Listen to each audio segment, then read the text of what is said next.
ഭാഗത്ത് കൈലാഷ് സാർ, മറുഭാഗത്ത് ഇവൻ. നടുക്ക് അവളെ കൊണ്ടുവന്ന് നിർത്ത്. അപ്പോ അറിയാൻ വ്യത്യാസം. മിനിറ്റിലൊരു 100 തവണ അവള് കൈലാഷ് സാറിനെ നോക്കും. ഇവന്റെ നേർക്കെ അബദ്ധത്തിൽ പോലും അവള് നോക്കില്ല. തോക്കുന്ന കളി കളിക്കില്ലേ മാഡം? തോൽക്കുന്ന കളി കളിക്കാൻ ഞങ്ങൾക്കും താല്പര്യമില്ല കരുണാകര സാറേ. ഞാനിവിടെ കളിക്കുന്ന കളികളെല്ലാം കരുണാകര സാർ കാണുന്നില്ലേ? അവളെപ്പോലൊരു പെണ്ണിനെ പാട്ടിലാക്കാൻ അതുപോലുള്ള ചെപ്പടി വിദ്യകളൊക്കെ മതി. കാരണം അവളെ പ്രേമിക്കാൻ നടക്കുന്നതേ ഞാനല്ല. പിന്നെ സമയമാവുമ്പോ പറയാം. മതി, സമയമാകുമ്പോ പറഞ്ഞാ മതി. എന്ത് സഹായം വേണമെങ്കിലും എന്നോട് ചോദിക്കാൻ മടിക്കണ്ട. ആ പട്ടിക്കാട്ടുകാരിയെ ഇങ്ങോട്ട് വന്നതുപോലെ വട്ടപൂജമായിട്ട് തന്നെ തിരിച്ചയക്കണം എന്റെ ആഗ്രഹം.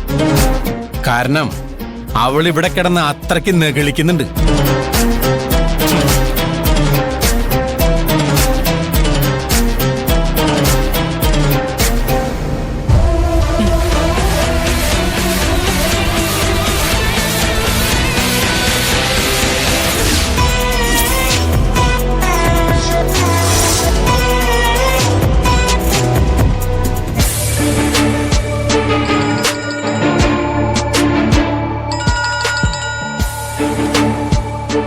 ഹലോ കൈലാഷ് സാർ, എനിക്കൊരു കോഫി വേണം. അതെന്തിനിപ്പ എന്നോട് പറയണേ?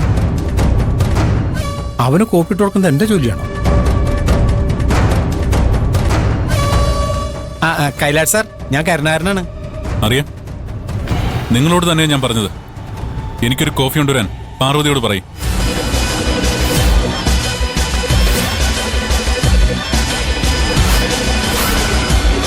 ഇതൊരു പ്രൊഡക്ഷൻ ചീഫിന്റെ ജോലിയാണ്. എന്നെ ഇപ്പൊ ആർക്കും ഒരു വിലയില്ലാണ്ടായി. ഇതിങ്ങനെ വിട്ടാ പറ്റില്ല. ഞാൻ എന്റെ പഴയ ഉശിര് കാണിച്ചേ പറ്റൂ.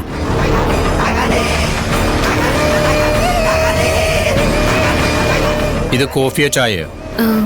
സാറ് കോഫിയല്ലേ കുടിക്കുക? കോഫി കുടിക്കുന്നവർ ഇവിടെ വേറെ ഉണ്ടല്ലോ.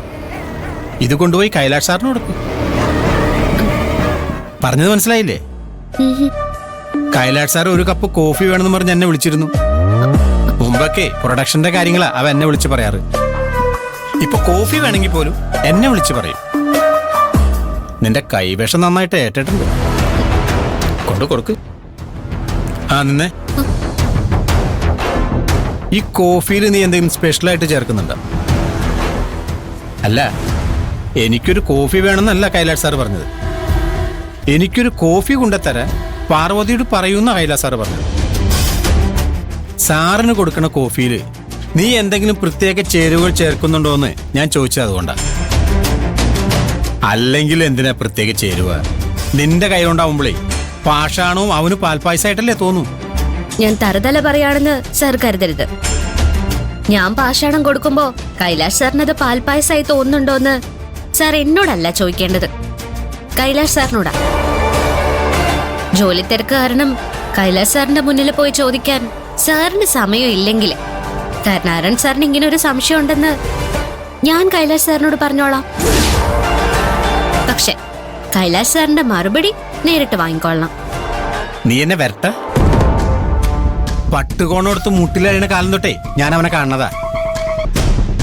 ഈ കരുണാകരൻ സാറിന്റെ അടുത്തേ ഒരു വിരട്ടലും നടക്കില്ലെന്ന് അവനറിയാം. ഇത് ഞാൻ കൈലാഷ് സാറിനോട് പറഞ്ഞോളാം.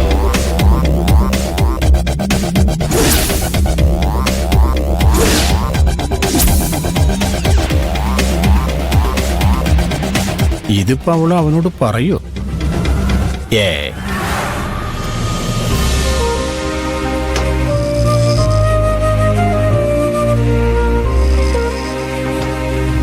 Sir, coffee. Thank you Paru.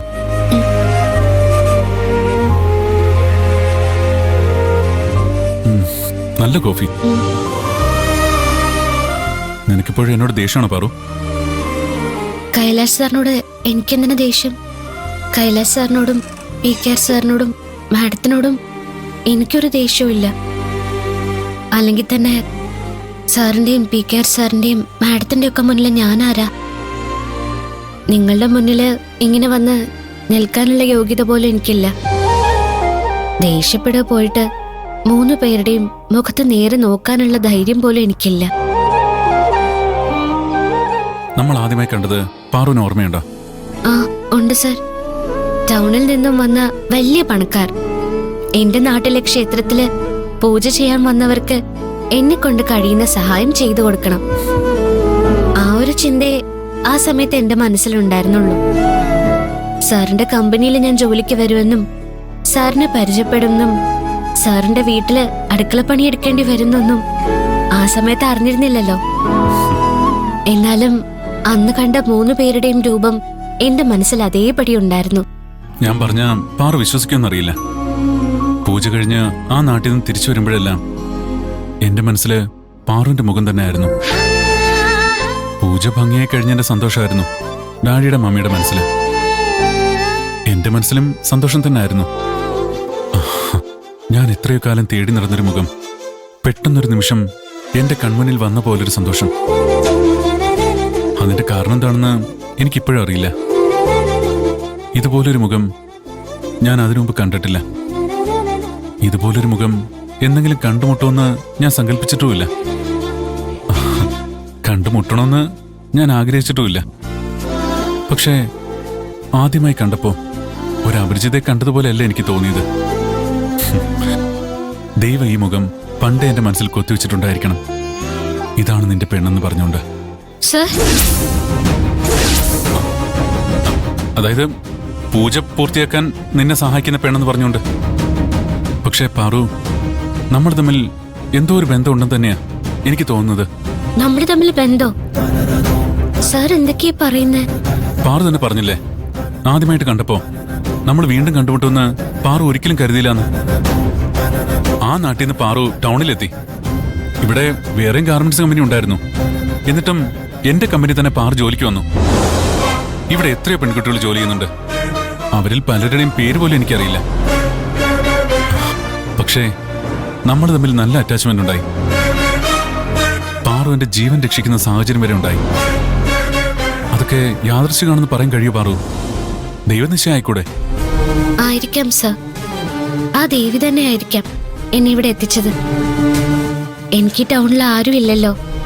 ആ നാട് വിട്ട് ഒറ്റയ്ക്ക് എവിടെയും പോയിട്ടുമില്ല. അറിയാത്ത നാട്ടില് എന്നെ പോലൊരു ലോകപരിചയമില്ലാത്ത പെൺകുട്ടി വന്നാ എന്താ സംഭവിക്കാന്ന് ദേവിക്ക് അറിയാലോ. അതുകൊണ്ടായിരിക്കും ഞാൻ ഇവിടെ വരുന്നതിന് മുൻപ് തന്നെ ദേവി നമുക്ക് പരസ്പരം പരിചയപ്പെടാനുള്ള സാഹചര്യം ഒരുക്കി തന്നത്. കൈലാഷ് സാറിന് എന്നോട് സ്നേഹവും ദയവും ഒക്കെ തോന്നിയില്ലേ? ആ ദേവി തോന്നിപ്പിച്ചതായിരിക്കും. ആരും നോക്കാനില്ലാത്തവരെ ദൈവം നോക്കിക്കൊള്ളുന്ന അമ്മ ഇടയ്ക്കിടയ്ക്ക് പറയാറുണ്ട്. അത് സത്യ അല്ലേ കൈലാഷ് സാർ? കൈലാഷ് സാറിന്റെ മുഖം പെട്ടെന്ന് മാറിയല്ലോ. എന്താ സർ? ഇതിനു മുമ്പ് ഞാൻ ഒരിക്കലും മമ്മിയോട് വഴക്കിട്ടിട്ടില്ല. മമ്മിയുടെയും ഡാഡിയുടെയും മനസ്സ് വിഷമിപ്പിക്കുന്ന ഒന്നും ഞാൻ ഇതിനു മുമ്പ് ചെയ്തിട്ടില്ല. പക്ഷേ മമ്മി നിനക്ക് ശമ്പളം കൊടുത്തയച്ചില്ലേ? അതിന്റെ പേരിൽ ഞാൻ എന്റെ മമ്മിയോട് ആദ്യമായിട്ട് വഴക്കിട്ടു. പെട്ടെന്ന് ഞാനത് ഓർത്തുപോയി. എന്തിനായിരുന്നു സർ? ഞാൻ എന്റെ സങ്കടം കൈലാഷ് സാറിനോട് പറഞ്ഞതല്ലേ. അതിന്റെ പേരിൽ സാർ എന്തിനാ മാഡത്തിനോട് വഴക്കുണ്ടാക്കിയത്?